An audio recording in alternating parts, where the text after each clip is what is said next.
кулуарном уровне ей попытались перекрыть кислород. Например, вице-спикер Мажилиса Альберт Рау, который координирует повестку, прямо заявил: «Ты не будешь это читать». Но Танашева пошла на конфликт.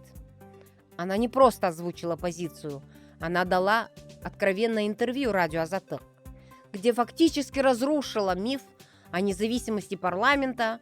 Она открыто признала: Мажилис – это театр, где все роли и вопросы расписаны режиссерами сверху.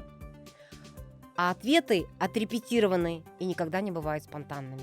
Оны біреуде қолданған жоқ, қолдау көрсетілген жоқ. Мен министрлікпен де кездестім. Сол көтерілген 12 депутаттық сауалдан бір мәселен біреуін шешсек болады ма деген бір өзім барып кездескенмін.